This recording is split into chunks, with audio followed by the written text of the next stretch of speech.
सहना भवतु सहनौ भुनक्तु सह वीर्यङ्करवावहै तेजस्विनावधीतमस्तु मा विद्विषावहै। ॐ शान्ति शान्ति शान्तिः।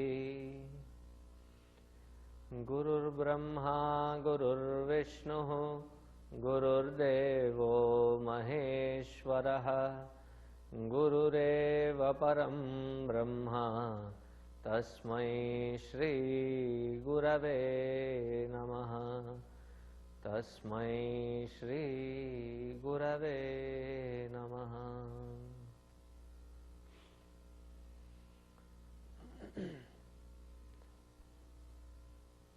There were various tests by the teacher in the form of Yama to Nachiketa. The subtlest one of them, which we saw in the beginning of this chapter, is Lord Yama started praising his student. So as Lord Yama continued with his praises, the true seeker in the form of Nachiketa, unwavering, unshaken, as the word used by Yama himself, alolupanta. Lolupa is to shiver, to shake. So without shivering or shaking, he asks his question, reiterates his demand. So in the 14th mantra he says, Anyatra dharmat, anyatra adharmat, anyatra asmat krita kritat, anyatra bhutacha bhavyacha, yat tat pasyasi tat vada. He says, you are talking about various paths, you are talking about different intersections in life, what different scriptures talk about. O Guru, I am done with all those things. In my analysis of my study under my Guru, what I have understood, what I have come to ascertain is, there is something which is beyond being good and bad, righteous and unrighteous, virtuous and vices. There is something which is divine, which is not encased in either being good or bad. I have also understood through the scriptural study that anyatra bhutacha bhavyacha, that everything in this universe has a cause and everything is an effect. That which is an effect can in turn become a cause, and from the eternity it has been continuing. The primordial cause for all this to exist, you can call him the Ishvara. But there is something which is a causeless existence, which is beyond this creation. Creator's perspective comes into picture as long as there is a creation. But there should be something which is subtler than the created creationship relation. There should be something beyond. And the beauty of his demand is in the last stroke. He says, I don't want you to tell me what different scriptures speak about. I have heard from enough masters, enough speakers. What I want is what you are experiencing. If you are experiencing that state, tell me that on a first-hand experience. I was once in, we were 40-50 of us. We had initially taken our initiation, and we were in our yatra, Tirtha Yatra. We had reached one of these Swamiji's ashrams, and he was the Mandaleshwar of the ashram. So he welcomed us all with such brightness on his face. He said, 50 of you have just been initiated. That is such an auspicious thing.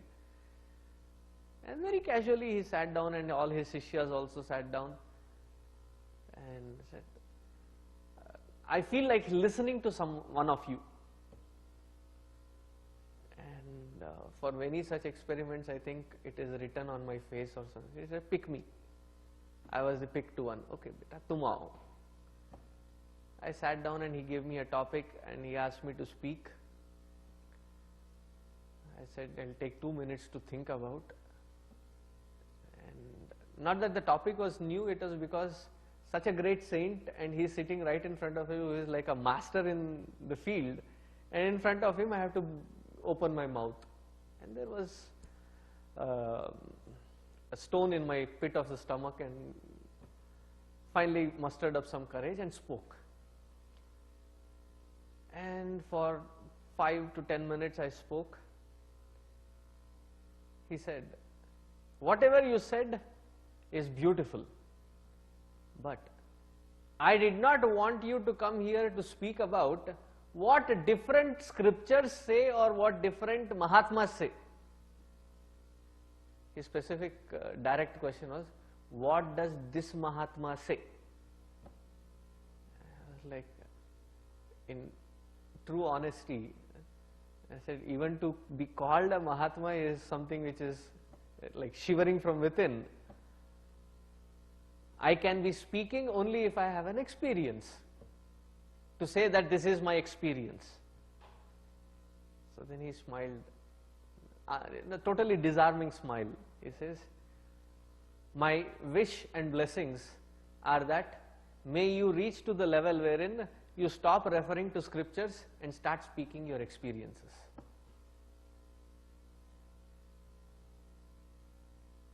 So here too, Nachiketa says, I have heard enough of the scriptures. I want to hear a person who has had that direct experience. What is your experience? So to him, our Dharmaraja, Yama, he says in the 15th mantra,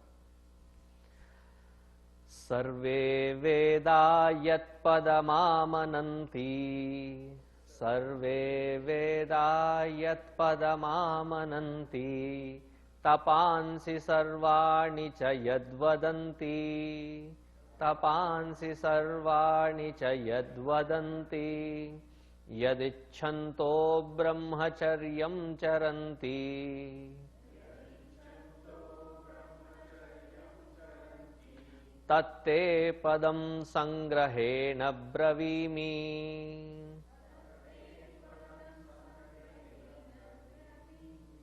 Om Ityetat.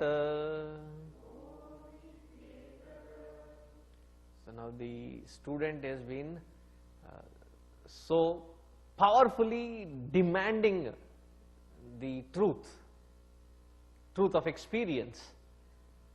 So the Guru also says, Tat Padam Te, that which you are asking, I'll tell it to you in the shortest, sweetest possible way. And what is it? Om Ityetat. It is nothing but Om. That is my direct experience. A direct question asked, a direct answer given immediately. To reach to this state, to understand this state, Sarve Vedaha Yat Padam Amananti.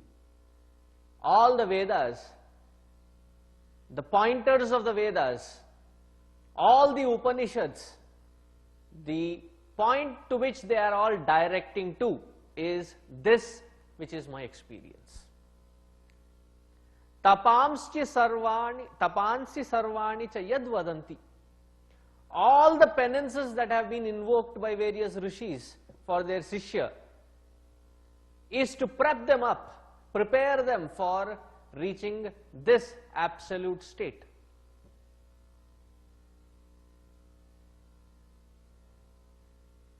Various instructions given which highlights brahmacharya. Brahmacharya would be very loosely translated as celibacy, but here he is not just talking about being a celibate. He is talking about acquiring the control and balance on all organs of perception, action, mind and intellect included.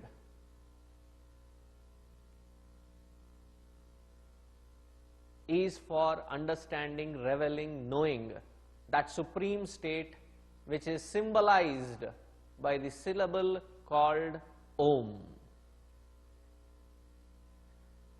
Now when the Guru here directly gives the word, and he has to explain what he means by this Om. There is a great description of this in the Krishna Yajurveda. Om, Omkaropasana, Om Adhyayana is given a lot of emphasis in the Yajurveda, Krishna Yajurveda, to which this Kathashaka belongs to. So that Om he is trying to elaborate on. In the next mantra he says, Etadhyevaksharam Brahma Etadevaksharam Param Evaksharam Param Etadhyevaksharam Jnatva Yo yadichhati tasya tat.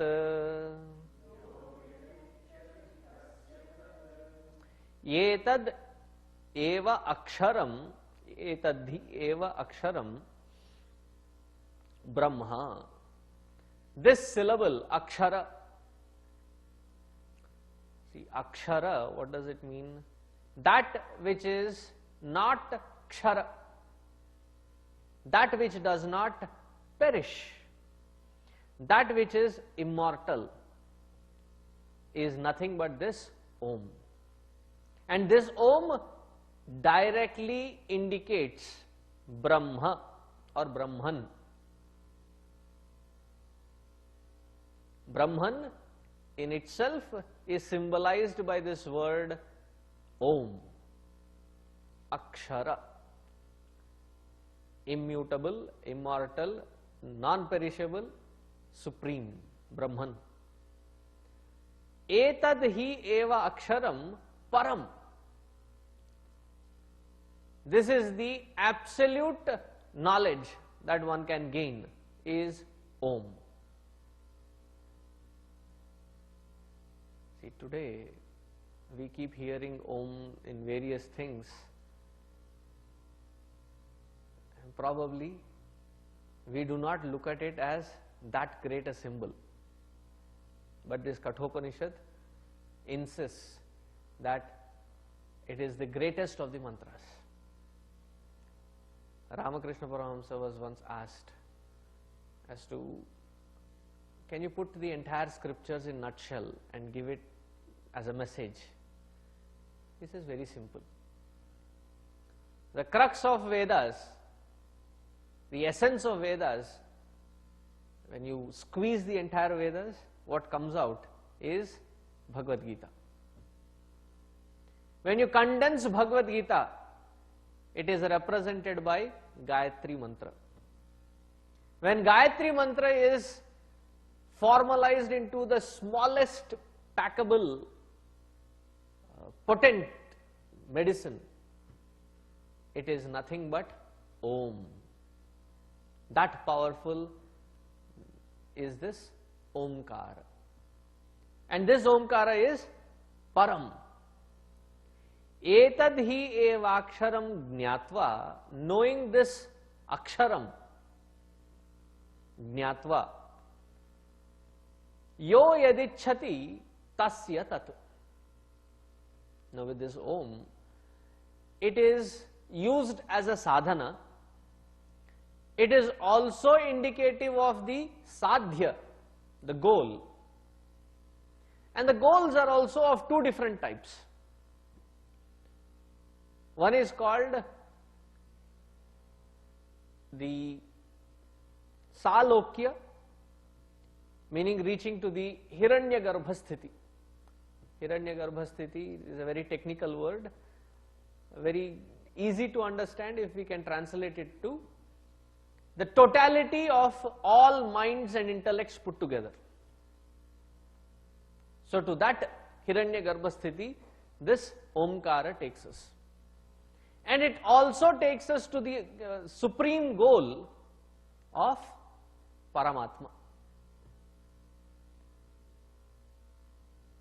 In Taittiriya Upanishad, they use it in, they talk about Omkara, and they say that Om is also used for everything and anything. Like for example, we come into Chinmaya mission. When you see each other, what do you greet each other as? Hari Om. It's a very common thing. As you are coming in, if there is somebody obstructing at the door, so say Hari Om, which means move aside. After coming inside, the children are making lot of noise, and addressing them, you say Hari Om, which means keep quiet. If you have to seek somebody's attention, if you have to reprimand somebody, if you want to correct something, if you want to catch somebody's attention, for everything we use one word, which is Hari Om. Similarly, in the olden days, Om meant yes. Om meant disapproval, depending on how they say it. So Om was something that was used as a constant reminder in the worldly interactions.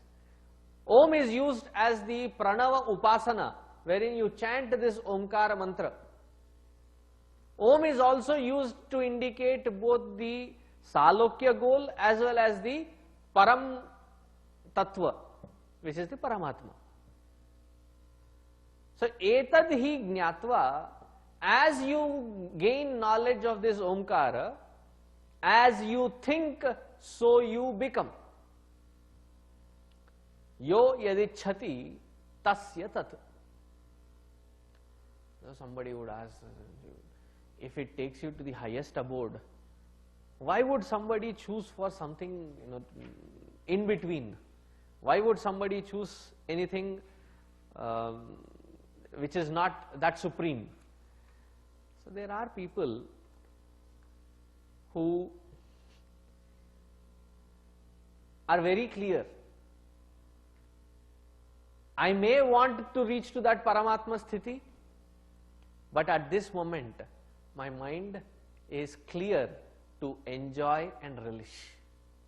So I will do whatever tapas required so that I will reach to that totality state, which is called the Brahmaloka or the Hiranyagarbha sthiti. And there I will relish, enjoy the permanent state as long as it can, my punya can last. Very few who take this Omkara Upasana for the highest purpose. So whoever invokes Omkara with whatever intention, as you think, as you invoke, so you become. And this Om, whatever it is indicating,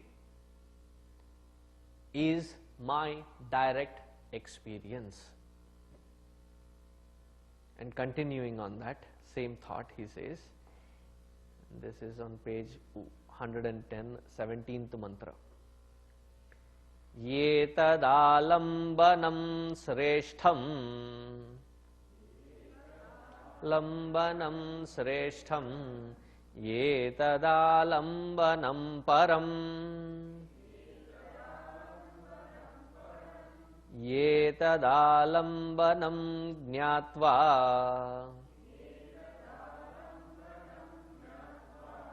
Brahmaloke mahiyate. Sanskrit is a very beautiful language. With one word you can give multiple standpoints of meanings. Here he says, Brahmaloke mahiyate yetad alambanam jnatva. Knowing this alambana, support. There are various support systems that we have. The highest and the subtlest support that we can have is Omkara, Pranavopasana. By knowing this Omkara, mahiyate, we attain. Attain to what? Brahma Loka. Now how is this Brahma Loka to be interpreted? There are two meanings. One, if we use this as Brahma Rupi Loka,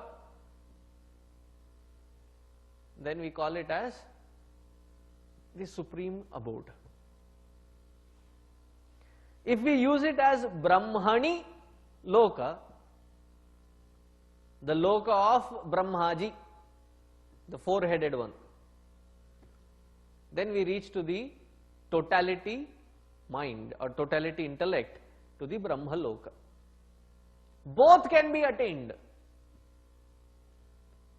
as we explained the earlier third day or so, as to there are two kinds of mukti, Jivan Mukti or Videha Mukti. Videha Mukti is also called as Krama Mukti. So in Krama Mukti what happens? Either you have acquired lot of punya and removed all the residual papa, but not acquired enough to transcend this material world. So what happens to such people? They don't have enough balance for them to come back and take a life. A very precarious situation. But they have not enough, firm abidance in that truth. So they reach to Brahmaloka. And there, they have enough time either to get distracted. Brahmaloka is very open. You have lots of distractions. Or focus on the final and reach to the ultimate. Or there are other set of people who unintentionally have been doing good.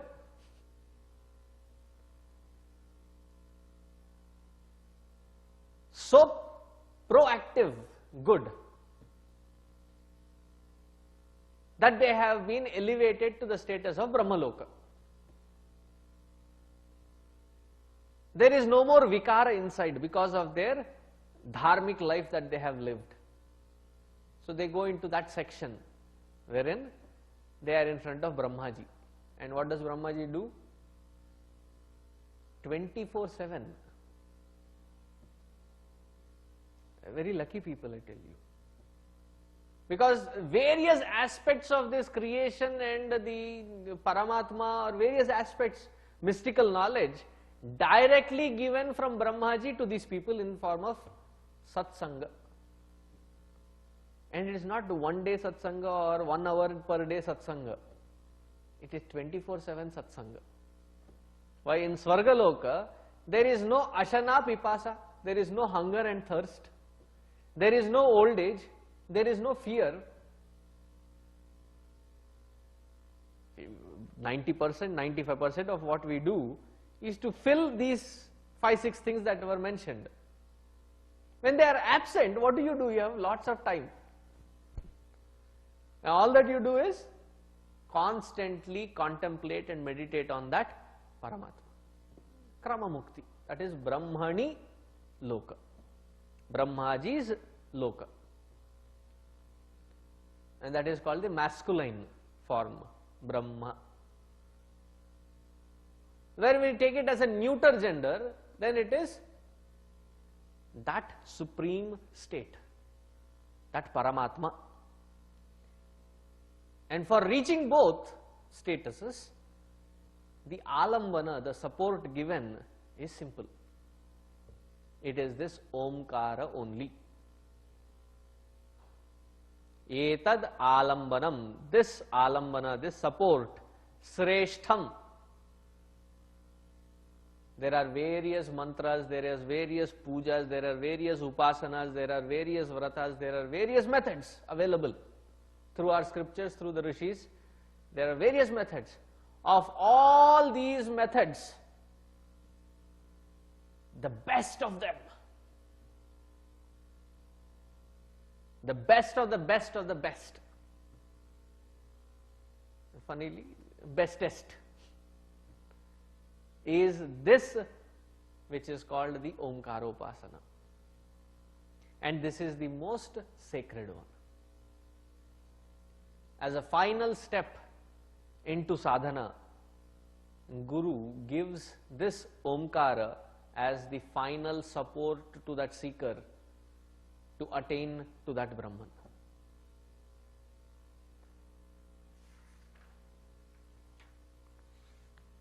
And what is the nature of that Brahman? That is said in the 18th mantra. And from here, 5-6 mantras, we would find that Bhagavan Krishna has picked not just the concept verbatim and placed it in Bhagavad Gita. You would find it in 2nd chapter of Bhagavad Gita. It is not that Bhagavan Krishna did not have originality of thought, but when even Paramatma in the form of Krishna has to speak this knowledge,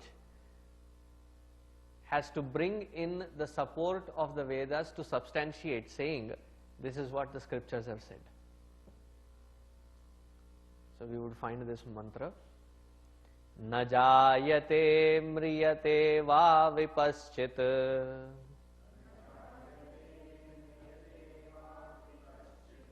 Nayam kutaschinna babhuva kaschit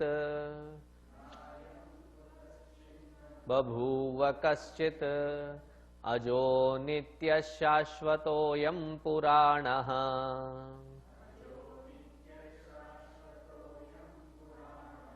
Na hanyate hanyamane sharire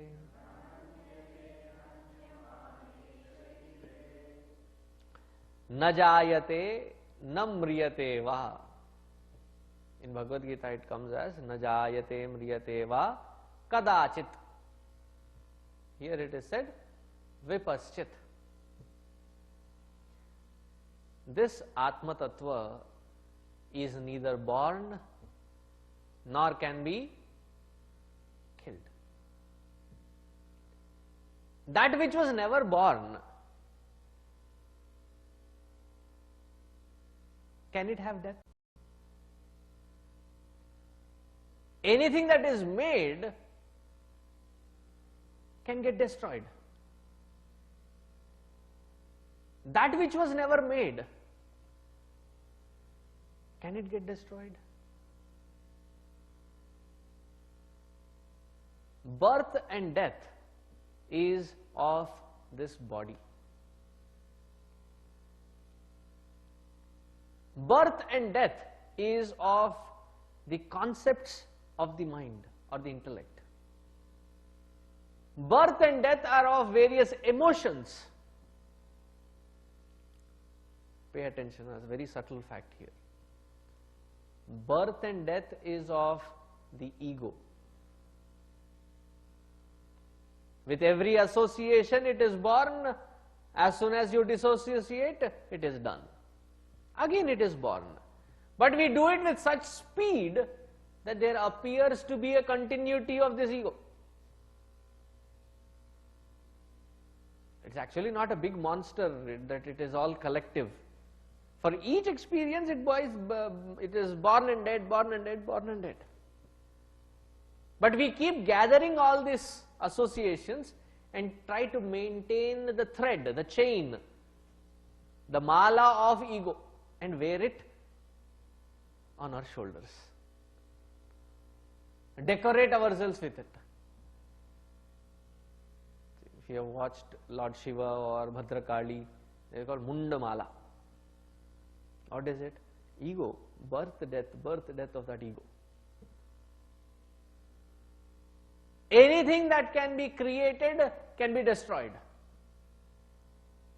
That which is never born, that which is never created, can never have death, and no element of the created universe can affect or touch that supreme, that self within. And the analysis that Adi Shankaracharya gives is beautiful. The entire creation is made of 5 elements. A very beautiful logic. Try to grasp the subtlety here. The entire world is made of 5 elements: earth, water, fire, air, space. The subtlest of these 5 is space. With the earlier 4 elements,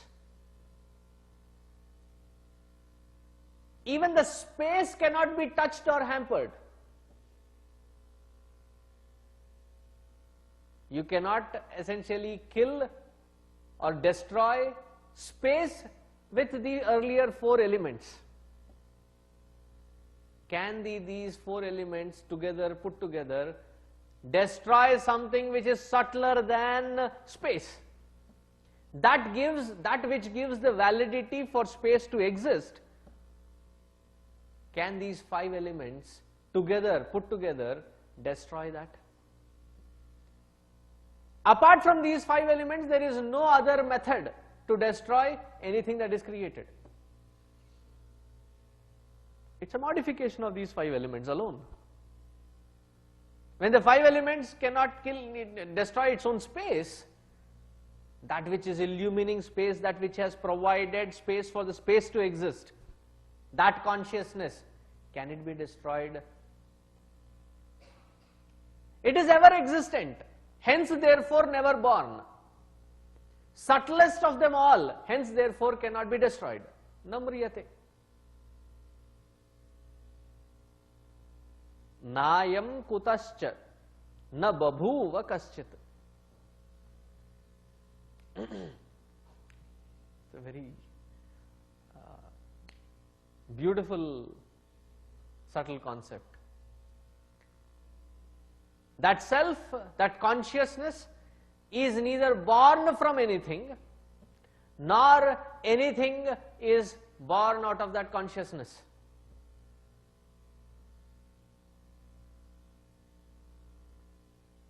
There is only, here Adi Shankaracharya ji extends it further and refers to Mandukya Karika. And he says, there Gaudapadacharya says that you can talk about creation and annihilation of creation only if the creation is real. If the creation were real and existing, that is when you can say it has been destroyed. What happens to our dream?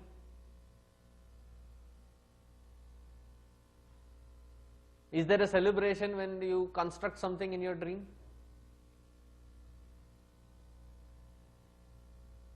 If the dreams were real, none of us would have worked. All that we have to do is go into our dream state, imagine some delicacies there, and you come into the waking world, everything is there. But there is no validity, reality status to the dream. Similarly is this universe. When the universe and everything in this universe stands no point of existence, What about the little petty ego, my problems, my sorrows, my achievements, my accomplishments, my name, fame? Can it stand the rigors of logic that the scriptures are providing?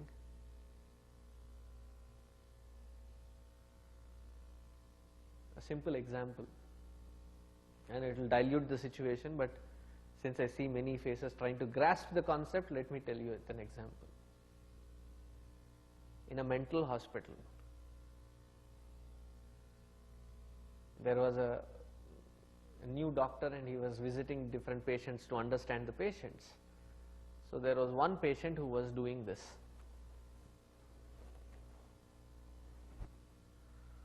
So the doctor kept looking at him, and after a while he said, "What exactly are you trying to do? Can't you see? I am rowing my boat." So the doctor, because he was new, was forced to ask a question, but he asked a wrong question. So he asked, "Where is the boat?" So the madcap sitting inside looked around himself and said, "True, there is no boat." He panicked and he started doing this. Now, what are you trying to do now? Swim. What should have been the right question? To either row your boat or to swim.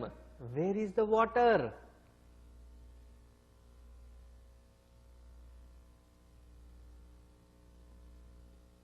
If there is no water, there is no problem. Then both your solutions are invalid.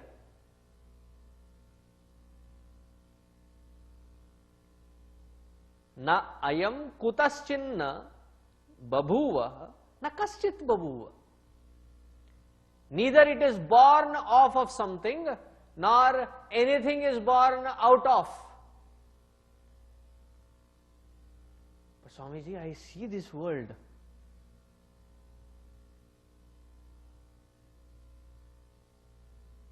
So Adi Shankara was delivering such lecture. Suddenly a mad elephant rushed into that satsang. Everybody ran away hither and thither. Two of them were trying to climb the nearest tree, were given a quick hand by somebody who was already up there, who had already climbed swiftly. And grabbing his hand, they all got up and they understood. It was Shankaracharya there. He said, "Did you not just speak saying that this world is all mithya and nothing is existing? Then why did you run?" So there are two versions here in how he responded. Some say he said, "Hey Bhranta," Bhranta, deluded one. Some say that he was genuinely concerned. "Hey Bhrata," Bhrata, "Oh dear one, oh friend. Mama palayanam abhi mithya." As much as the world, elephant, everything is a mithya, my running is also mithya.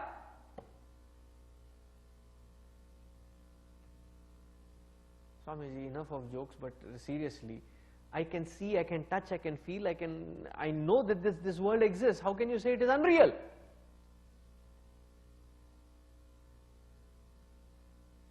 A very serious thought.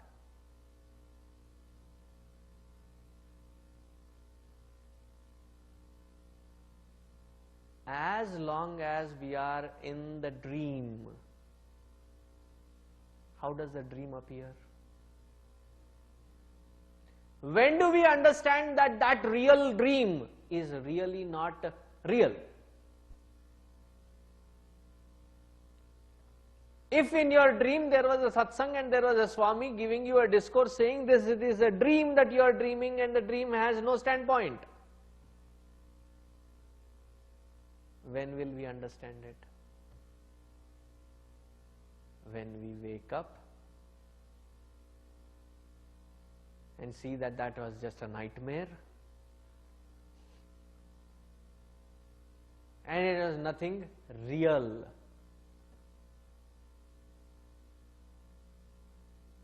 And there was this mother who said, Swamiji, I saw a big black snake biting my son.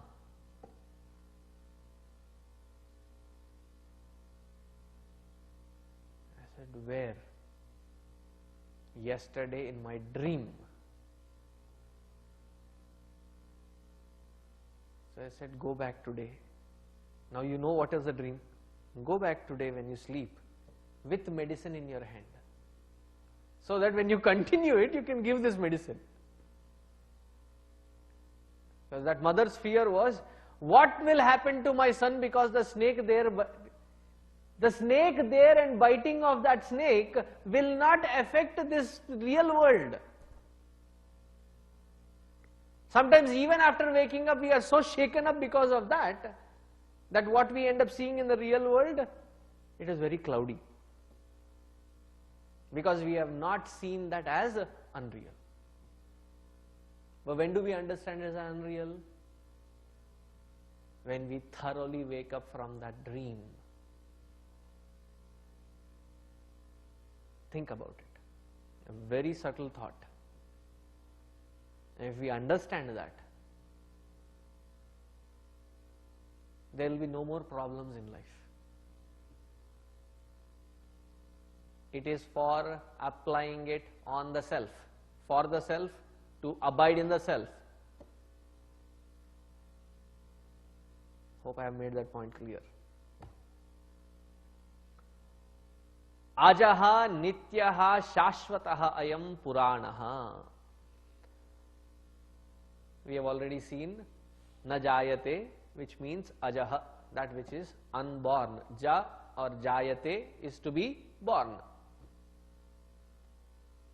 That which is born perishes sooner or later. How can you say that this consciousness, you say it exists, but you say it is not born? There should be some time for it to start somewhere.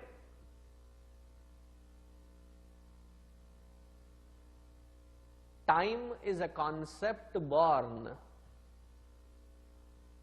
only when there is a sense of separateness that is indulged by the consciousness. After the sense of separation, there is space. And in calculating that space, we refer to time. Time is born because that consciousness exists. And to calculate the time of that consciousness is ridiculous.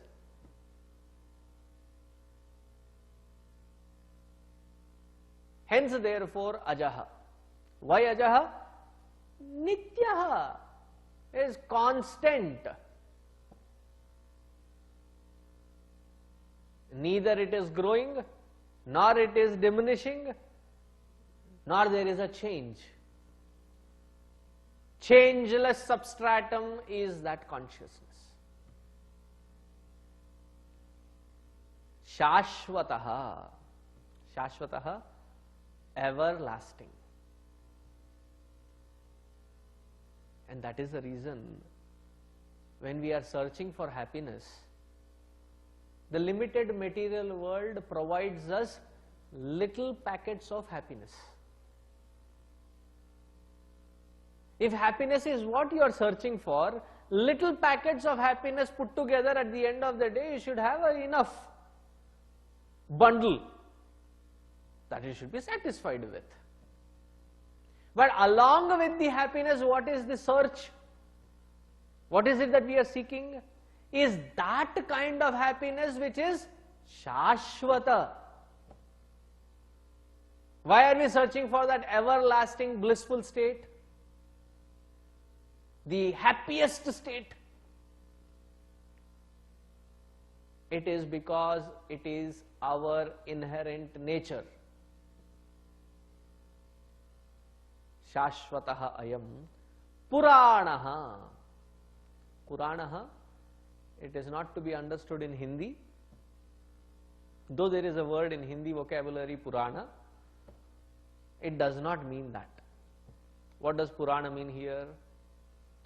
Pura api yan navaha. The most ancient one, but yet the most evergreen, fresh. See, if something which is ancient, it must be dilapidated. It must be in its shithila avastha. No, but it is ever new. And a part of our scriptures are called Purana because the knowledge, there was one ad somewhere on the billboard somewhere here, which said, a good advice never gets old. And Purana is that knowledge which never gets old. And if the knowledge is such a truth, it acquires the status of being a proverb that can be applied anywhere. And it is because that it is the knowledge of that self which is ancient, which is ever fresh, that sometimes the scriptures are also called Purana. And what dies, what changes, is that which is constituted with matter. That which is sustaining it is not matter. In fact, this is one of the classic examples in the school of Vedanta, is about a potter making a pot. When he creates a pot, it's a skill. I have had a dab at it also. You need immense patience and skill. To a certain extent, you can raise the mud over the wheel. After that, to shape it, after a certain angle, along with the hand, the rest of the mud goes inside. And that is where probably the skill and practice comes into picture. So when the potter makes the pot, what is he exactly doing? He is raising the mud and its walls in the space. And as he is, making that pot, the pot is raising in the space, accommodating space within itself.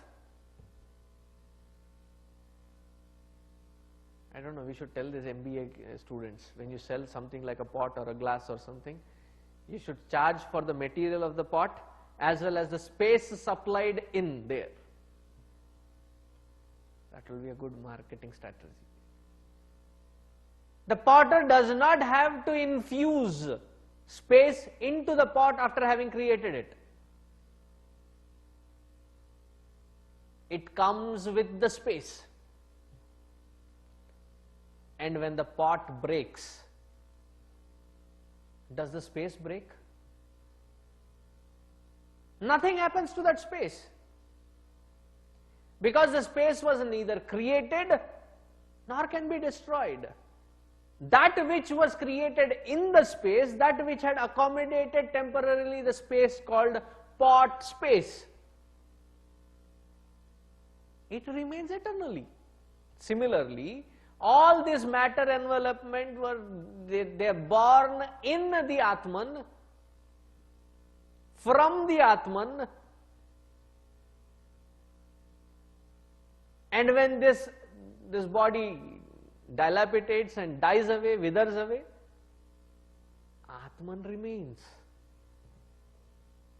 What goes back to matter?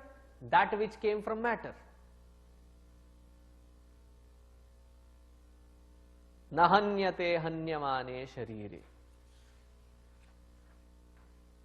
In the next mantra it says, Hanta chen manyate hantum चेन्मन्यते हन्तुं हतश्चेन्मन्यते हतम्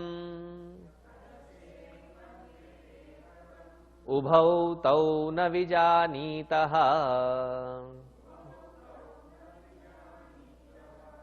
नायं हन्ति न हन्यते.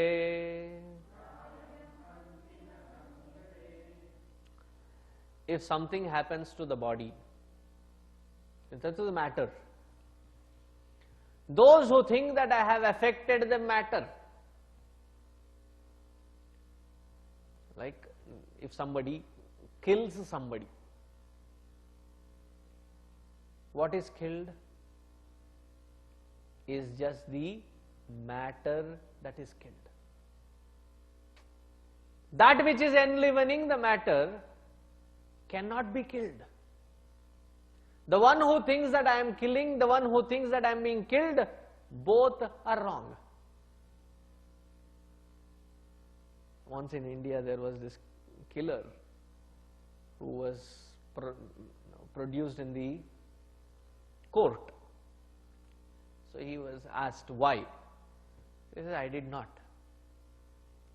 Because Bhagavad Gita also says, on which I have taken the oath, that neither the killer nor the killed understand, because that which is enlivening cannot be killed. So the judge sitting there was also well-read one. He said, I am not punishing the enlivening factor, but I am just punishing the enveloping matter.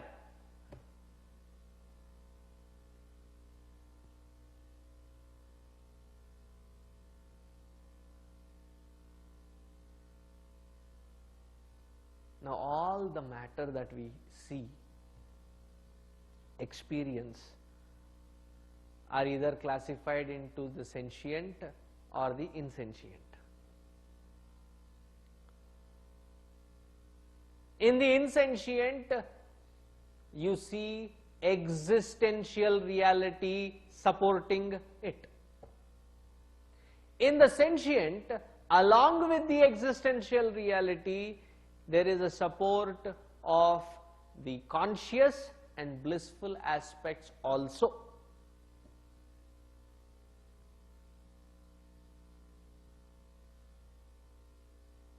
There are certain aspects of that Paramatma which are revealed in the sentient, which are not revealed in the insentient.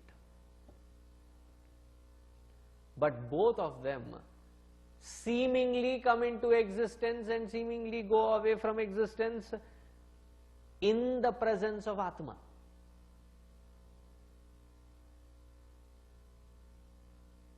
Why do we have dreams? One straight, simple answer: because you are still alive.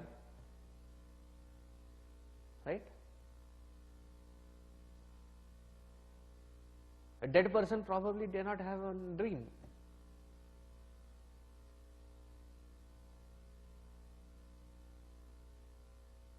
Similarly, this waking world is perceived by that individuality, but in reality it is the substratum that is upholding it. The moment we wake up from it, what we see is not the worldliness, but it is just the divine conscious principle throbbing all around. If it is too confusing in the Vedantic terms, a simple way of looking at it is, every single particle that we see here, do we see it as matter or do we see it as divine? If we see it as matter, we are still in the dream state. If we see it as divine, we have been awakened. Does that make easy sense? Okay. At least majority heads were shaking. I don't know if it were yes or a no, but at least majority of them were shaking. I'll assume it is yes and move forward.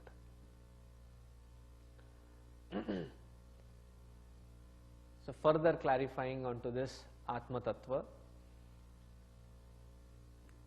in the 20th mantra, a very famous one, often quoted, famous because whether it is Advaita, Vishishtadvaita, Dvaita, many schools of thoughts of philosophy quote this mantra.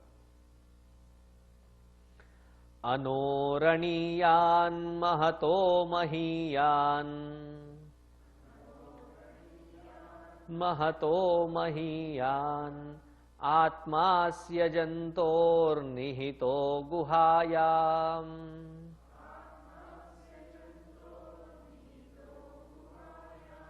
Tamakratuh pashyati vita shokaha, pashyati vita shokaha, dhatu prasadan mahimanam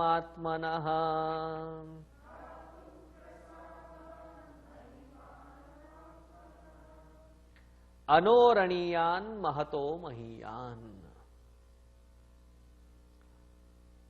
Anoho aniyan. The Vaisheshikas, Kanada's Vaisheshika Shastra, it talks about Anu being atom, Paramanu, subatomic particle, Atiparamanu, the smallest particle, which has a very dicey nature in its existence. So this is our Vaisheshika standpoint. And what is their standpoint? That this entire creation and beings and everything happened because of certain situational pressures, that all these Atiparamanus, Paramanus and Anu, they came together and then came out this world. Something similar to the Big Bang. And the example they give is very beautiful. They say, what is the beetle leaf's color? Green. What is the beetle nut's color? Brown, dark brown. What is the calcium? Lime, tuna? White. Sometimes they make it pink, but it is actually white. Each one has their distinct properties. Appropriate tuna. If you add more, something else will be swollen. Appropriate tuna. Appropriate to your taste, the flavored beetle nut. Into the beetle leaf, and then you put it in your mouth. You chew on it. And what is the color that is born? It is a red color. Why? Three different materials coming together with a different environment, it produced the red color. Similarly, all these elements came together and out came the world. So in the ancient times, when they talked about Anu, Paramanu, they had a pretty good concept of what the Vaisheshikas speak. Anoho aniyan, subtler than the subtlest part that can be researched into. Or it can also mean smaller than the smallest particle that we have ever researched into. Anoho aniyan. Okay. One concept you give, we understand, it is fine. Immediately there seems to be a contradiction. Mahato mahiyan. It is bigger than the biggest. Wait a second. You say on one side it is smaller than the smallest. And immediately you say in the same breath that it is bigger than the biggest. Pause. Decide one thing. Is it big or small?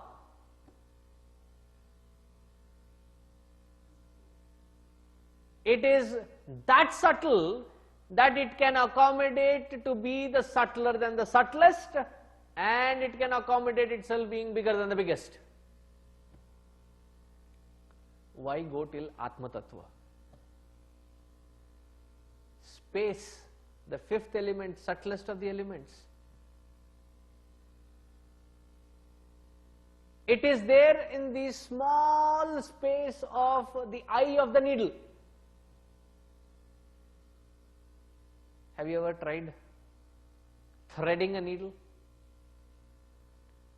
Such a fiasco. So first you have to take that thread,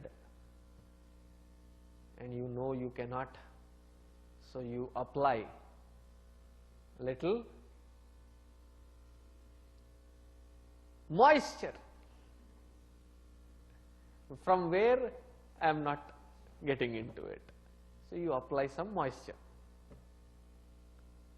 and then thread it in such a way that there is a sharp edge standing out. And then wear your gadget, glasses. Hold it against the light. Hold what? The needle. And then the Adhyatma Yoga. You have to almost become one with the whole there, because you cannot see it right now. So you adjust the focal length. Here I can see it. And then charge it with the thread pointed towards it. And you almost feel it has gone through. And you leave it at this end, quickly catch it at the other end, the thread has fallen. Why? It has never made through. Now that small little gap, the thread can enter through it because there is space there. Smaller than the smallest. And the entire universe is housed in the space. So space is something which is bigger than the biggest. If space itself can reflect these qualities of Anu and Mahat, that which is giving validity of existence to that space, how subtle has it to be and how great that it has to be. Anoho aniyan mahato mahiyan. Where is this? Jantoho nihitam guhayam. See, some religions believe that the soul is there only in human beings. Rest of the creatures don't have souls. The first time I read this concept, it was very difficult to digest that concept. And probably that is why there is a usage, soulless creature. Because the other creatures don't have soul. It's only the human beings have. But here he says, Jantoho, all creatures are enlivened. And this enlivening principle seats itself as though, if you could imagine its seat, its throne on which it presides. Where is it? Nihitam guhayam. It's in the guhashaya. It is in the cave of the heart. Not the pumping heart. The pumping heart, there is no cave. It has been well thorough researched area. If there is a cave, then you have to cave in. There is no other way. But what guha there are they talking about? What hridaya griha there are they talking about? It is right in the center, right where your ribs part to accommodate two lungs, right there. If you want to have a pinpointed coordinates, it's very simple. When somebody that you love, when somebody that you really care about is parting away from you, knowing that for next few years you will not be able to see them, where do you feel the heaviness? You feel heaviness or not? I am assuming things. Do? Okay. Where do you feel it? Here? Here? No. Somewhere here. Exactly, that is the coordinate of this Hridaya Guha. In that Hridaya Guha is where this Atman residing. Address given. Go search. But it is so subtle that even our organs of perception, action and intellectualization cannot get in there. But who sees it? If you are given the address, you should also tell me the means to reach there.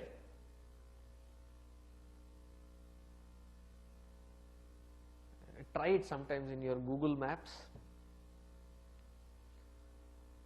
From address is Dallas address. To address is anywhere in Europe.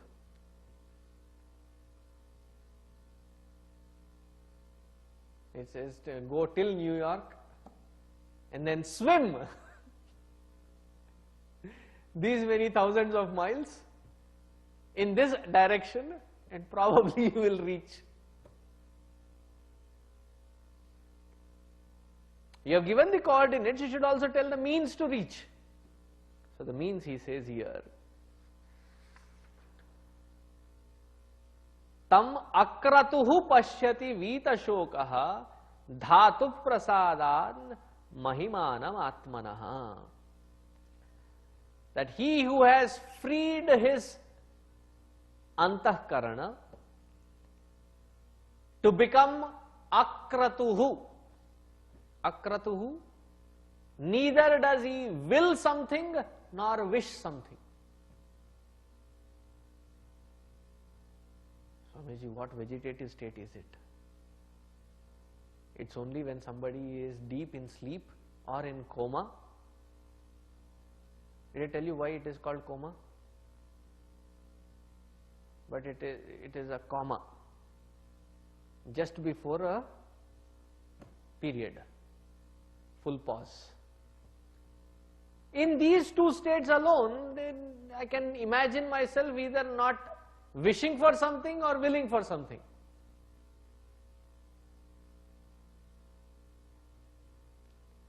Wish and will.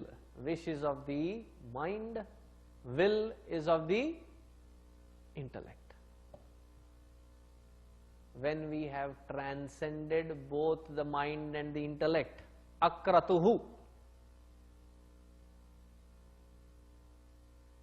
such one alone, that means the one who has acquired substantial depth of a subtle intellect to see this through, to not just hear it and assimilate it as data, that data being transformed into experience, that subtlety with which we can transcend both this mind and intellect. Then such person becomes Vita Shokaha. Vita Shokaha. No sorrow can touch them, no misery can taunt them.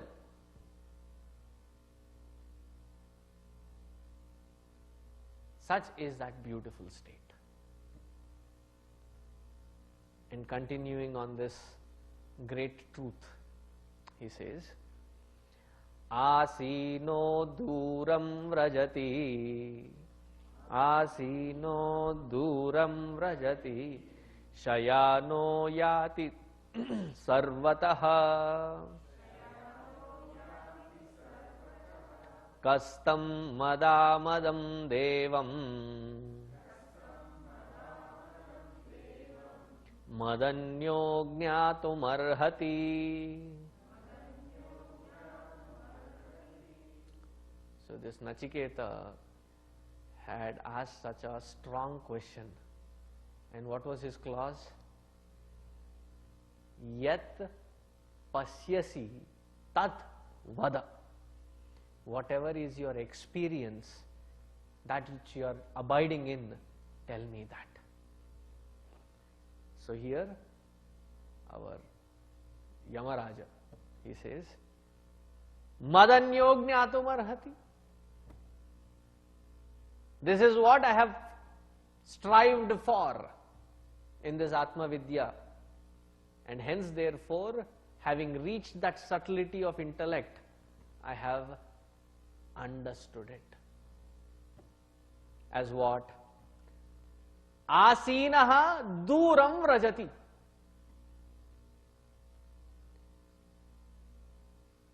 To understand this concept, it's very simple. With regards to our body, where is the starting point and where is the end point? Head to toe or toe to head? What is the generic belief? Head to toe. The moment you say that, I am from head to toe, there is a flaw in logic. I'll tell you what is the flaw. When you say that I am traveling from my house to Saket, which means at that moment when I start from home, I am not yet at Saket. Not confusing, right? Very simple. And now that I am here at Saket, I am definitely not at my home. If you are here, you are not there. And if you are there, you are not here. Point taken? There is no catch. There is a simple logic. When you say head to toe, tell me that exact moment when you start with your head. I'll puncture your toe. Because you are not yet there, you should not feel anything.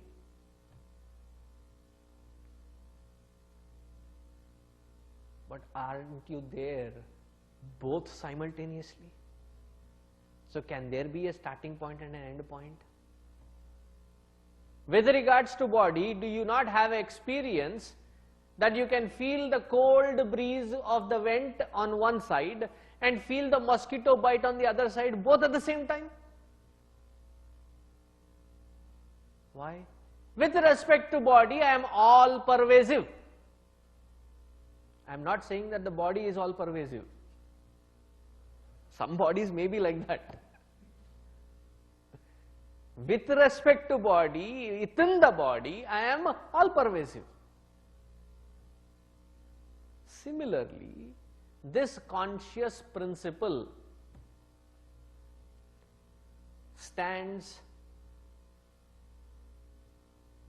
all by itself, with nothing to be a second to it. Meaning, there is nothing other than this vastu, which is called consciousness.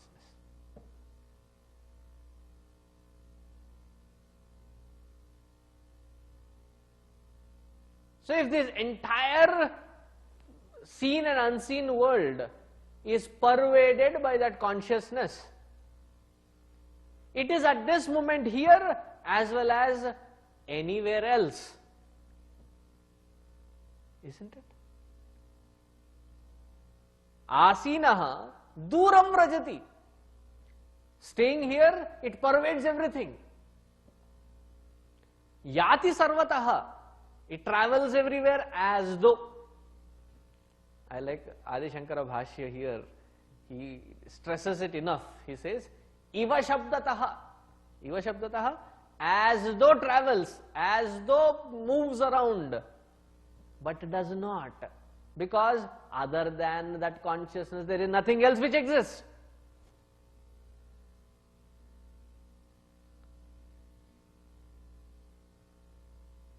Kastam mada madam madanyo jnatum arhati.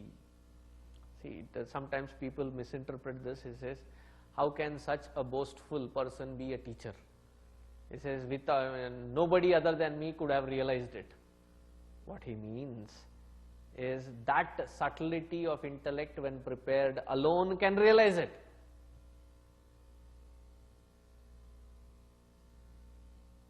Kastam madamadam. That which is a substratum for all rejoicing is the very nature of rejoicing, meaning it is the nature of bliss. Yes, you could say that you rejoice that nature, but you can rejoice something which is sugar. But when you become sugar, when you become that happiness, there is no more rejoicing either. Madam amadam, enjoying but not enjoying it. It's a very funny state. And he says this is definitely higher than the little happiness or joy that we seek in this world.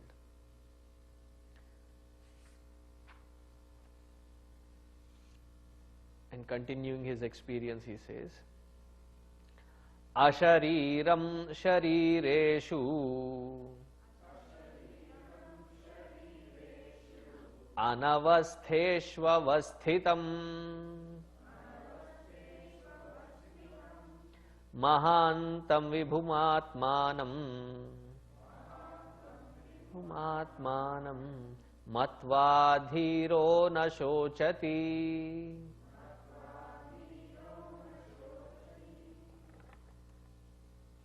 The same concept being reiterated in different formats so that there is abhyasa.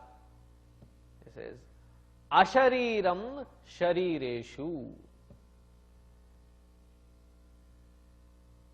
Resides as though within all the matter, but does not get contaminated by any nature of that matter by becoming that matter.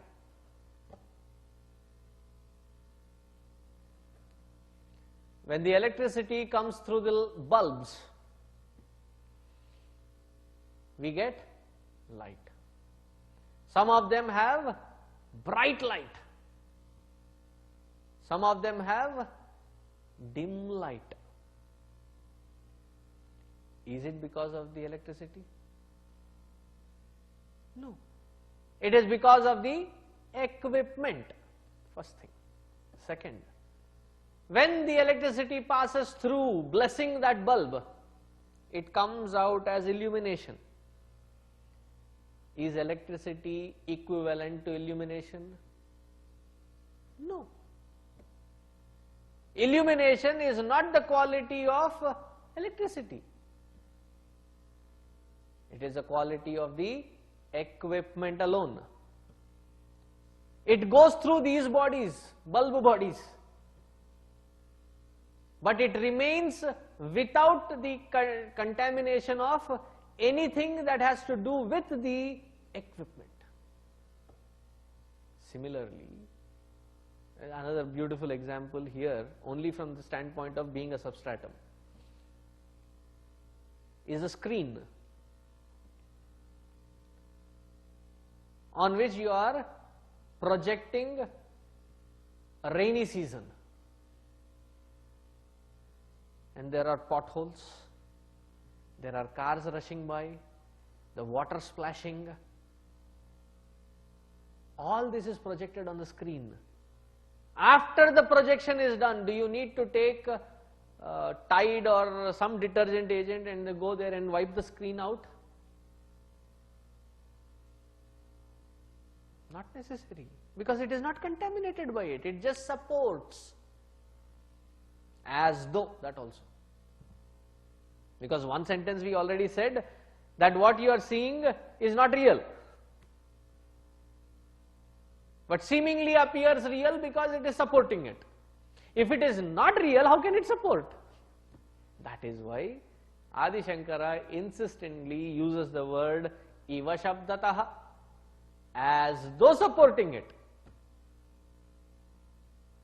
See, his bhashya is amazing. He never uses a single word which is more than required, never uses something which is under required. Wherever required, he says, Iva Shabdataha. And he says, Anavastheshu avasthitam. Among all the perishables, he is the imperishable substratum supporting that form of existence until then.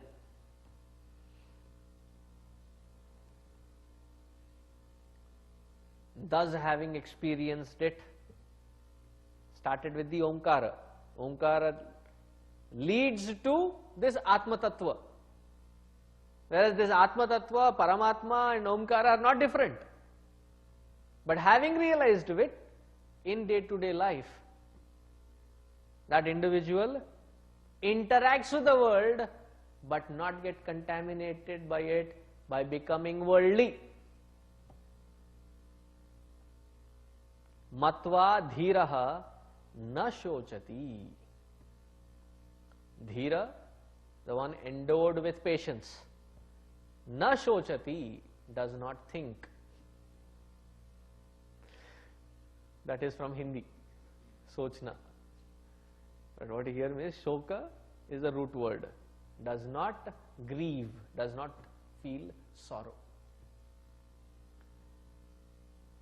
So now Nachiketa is, how do I get that?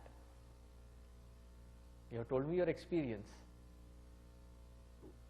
Now I firmly believe that that state is. How do I get there? So here our Yamaraja says, Nayam atma pravachanena labhyaha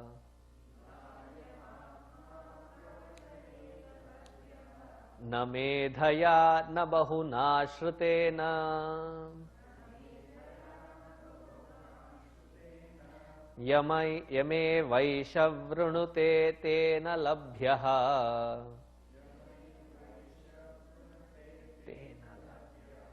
tasyaisha atma vimrunute tanum swam.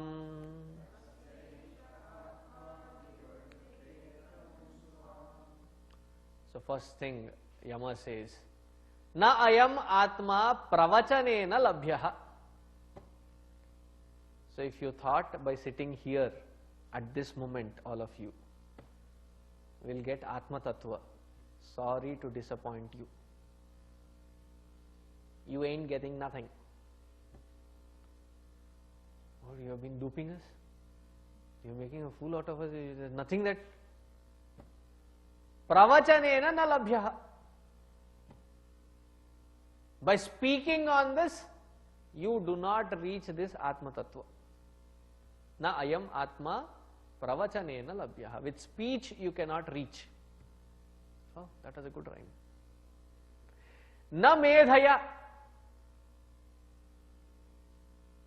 And there are people who go to the other extreme.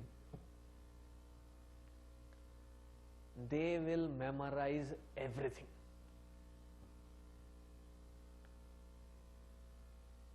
They will memorize speeches, they will memorize the entire content. I know of a very sincere study group member back in Vijayawada. He has these first prints of entire Chinmaya Mission books. And he has gone through each book so many times that when he speaks or when he talks about a certain shloka or concept, he can tell the audience what page number, which paragraph, what concept Gurudev has used. There are some of them that I have met, amazing capacity. They remember the entire Mahabharata. What big deal, you may ask? Because they just remember only 100,000 shlokas. The entire Mahabharata. And they can, the snap of their finger, refer to the entire Mahabharata, which segment, what shloka, what number of shloka, how many times what word has been used, back and forth.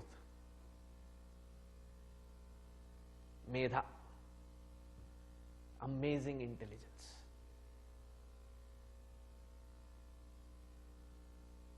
There are some of great people that I have met who remember not just the Itihasa, meaning Ramayana, Mahabharata.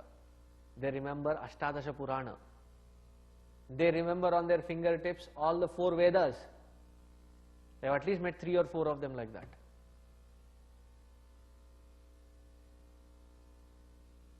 And one of them is a great Mahatma that I met. You know what he said? It is by mistake I remember all of them. Because the final experience has nothing to do with what I remember. The memory that I carry now of all these scriptures, as simple as sitting in a chair, fall down and my head hits somewhere, it's all gone. But that experience of Supreme that I have, anything happening to this matter, that experience will never shatter. Na medhaya, na bahuna shrutena.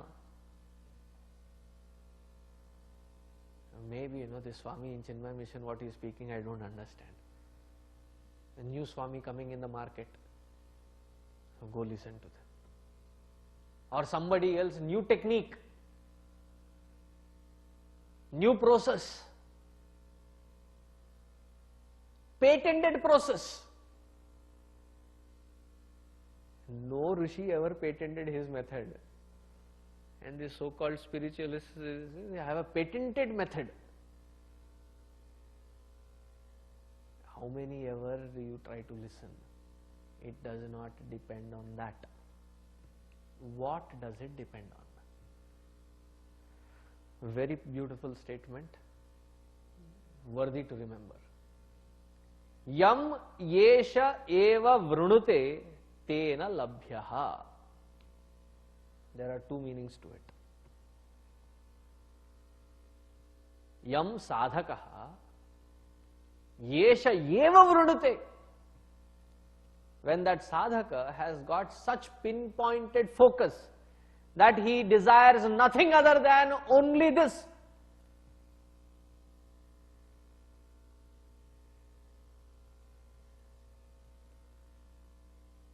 And we have to reach to that maturity. Very few can reach to that maturity. But until we reach to that mature level wherein I seek this and this alone but nothing else, to such one, Atma vivrunate tanum swam. The self reveals unto such person. Second meaning. When the Jiva prepares himself with such thoroughness, then the Atma will choose them, that Paramatma will choose them to reveal itself unto them. Either ways, whether you prepare yourself to choose that or that Paramatma chooses you. Because even within Advaita Vedanta, there are strong arguments on both sides. Personally, to my mindset, I think it is definitely our responsibility to prepare ourselves to reach to that mature level wherein that Paramatma reveals unto us. What is the preparation? The preparation is given in the 24th mantra. It's a simple mantra, 4 lines, but you can write it down in your diaries. For the rest of your life, what is the sadhana that you have to do? 4 simple lines. Memorize it. You will not get Atma Tattva, but at least you will get guidance, a beacon of light as to what process that you have to apply for the rest of your life. And what is it? Navirato dushtaritan na shanto na samahitaha, na shanta manaso vapi, prajnane nainamapnuyat.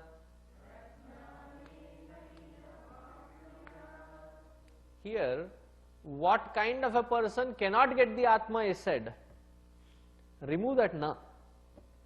That becomes our immediate process of acquiring that Atma. What is the first thing that we have to do? Very simple instruction, a very beautiful instruction. Avirataha duscharitan. Consciously withdraw from all kinds of bad conduct. Withdraw from that consciously. All kinds of bad conduct. Avirataha duscharitan. It is not to be left on prarabdha whenever it happens. Consciously we have to put forth effort to withdraw. Second, Shanta manasaha samahitaha.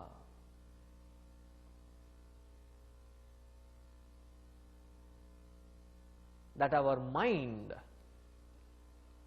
our entire system has to be withdrawn into its peaceful nature. Presently, how are our indriyas? Our indriyas are extrovert. Discipline all of them.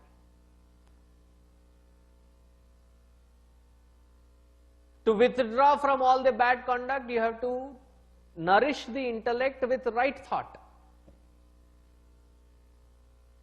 And Gurudev uses a beautiful word, he says, let the intellect follow the nishtha of satyam. To withdraw from the worldliness, let the organs of perception action be disciplined under brahmacharya. Don't get threatened. Brahmacharya here does not necessarily mean celibacy. When you say celibate, it is just with regards to one organ of action. But here brahmacharya takes a different stroke of understanding. Every single organ of perception and action, bring them back samahitaha, into balance. Use the organs of perception and action in appropriate environment. When not required, withdraw completely. Samahitaha. That is the brahmacharya, the discipline at the physical level. Satyam at the intellectual level. Shanta manasaha vapi prajnanenainam apnuyat. And at the emotional level, at our interaction level, to have complete ahimsa. Not injuring anything, anybody, even in thought, word or deed. Satyam, brahmacharya, ahimsa cha. If these three are written down as our sadhana, with brahmacharya, what was the meaning? To have the organs of perception action in perfect balance. Satyam, to have the conviction, to be not drawn to any kind of duscharita, and in its application have total ahimsa. The 24th mantra has the sadhana highlighted. Now who has to perform this sadhana? Us. To reach the status of Nachiketas, to become a sincere seeker. After we do these 3 steps, we become seekers. Until then, pseudo seekers.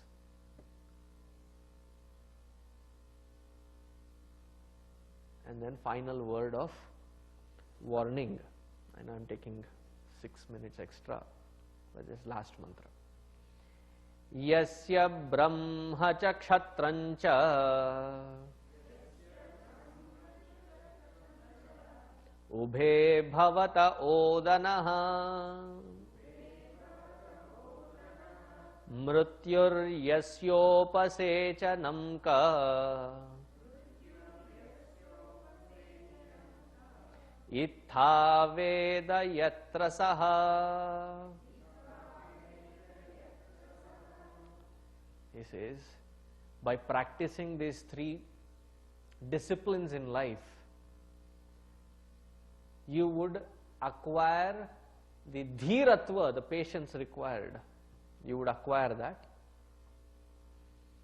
because to reach to that Paramatma to whom the best of this universe is like a meals to digest, odanam. And I, the Lord of Death, is like his upasechanam, pickle. It seems to be too dramatic. What he means to say there is, to that Paramatma, to reach to that Paramatma, getting beyond identification of names and forms of the worldliness is required.